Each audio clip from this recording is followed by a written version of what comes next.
CATEX TV. My name is Frank Fortunato. Today is Tuesday, March 21st, 2017. If you want to follow us on Twitter, please go to CATEX TV. Yesterday, in a day of hearings on Capitol Hill, FBI Director James Comey told Congress that the FBI is investigating possible collusion and links between Russian intelligence and President Donald Trump and his election campaign. If this plays out in the very worst way for Trump, he could be arrested for treason. We'll see what happens, but as you can imagine, the headlines in the United States today are large and big and very black. Yesterday afternoon, an Antonov 26 passenger liner from South Sudan Airlines crashed in an airport in South Sudan and Wow Airport on a flight from Juba Airport. The plane was carrying about 40 passengers and 5 crew. Miraculously, there were no fatalities. The plane may have been on fire when it landed at about 3 p.m. local time. Eyewitnesses reported smoke coming from the tail. The left landing gear collapsed on impact with the runway. The plane then spun about a bit and was destroyed, but everybody managed to survive the flight. Quite miraculous, actually. Goldman Sachs announced that it's planning to move hundreds of London-based jobs to Europe as part of its Brexit contingency plans.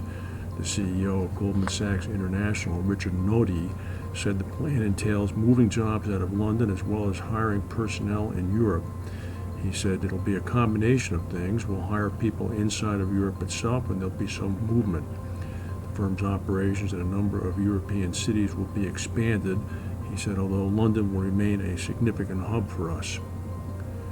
Hannover Re, the big German reinsurer, number 3 in size globally, has agreed to acquire Argenta Holdings, which is a UK-based company which also owns Argenta Syndicate Management, which controls Syndicate 2121 at Lloyd's.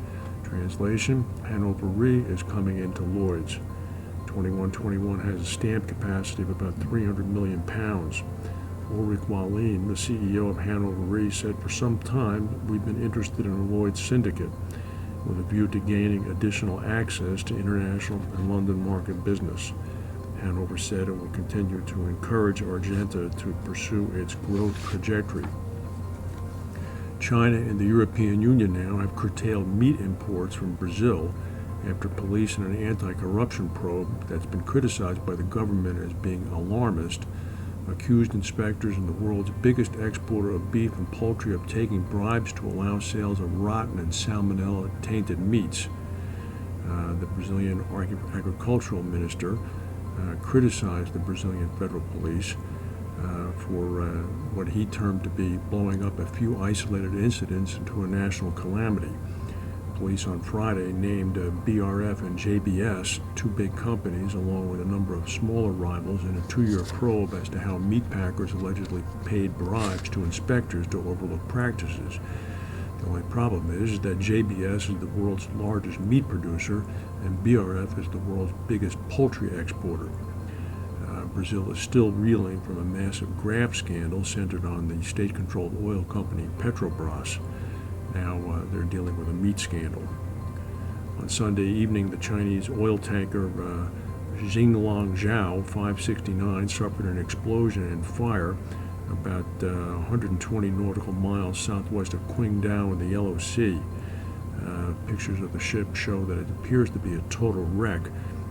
13 crew members of the 16 have been rescued, 3 are still missing. The fire was taken under tow and is now in the port of Shidao. Passengers on foreign airlines heading to the United States from 10 airports in 8 majority Muslim countries have been barred from carrying electronic devices larger than a cell phone. This is under a new flight restriction put in place by the Trump administration last night. The Department of Homeland Security said the restricted items include laptop computers, tablets, cameras, travel printers, and games bigger than a phone. The new policy took effect at 3 a.m. on Tuesday, and it is going to involve passengers coming on foreign airlines only, not American carriers, from the following airports: Amman, Cairo, Istanbul, Jeddah, Riyadh, Kuwait City, Casablanca, Doha, Dubai and Abu Dhabi. During the briefing on Monday night, Homeland Security officials indicated that this might have been a little bit of a rush job. They don't quite have the procedures in place yet. It's, of course, coming after President Trump's latest travel ban had been knocked down by a federal judge, by 2 federal judges, in fact. So we'll see what happens with this. That's the news for today. If we have any breaking news, we'll come back and tell you. Thank you for watching, and we'll see you tomorrow.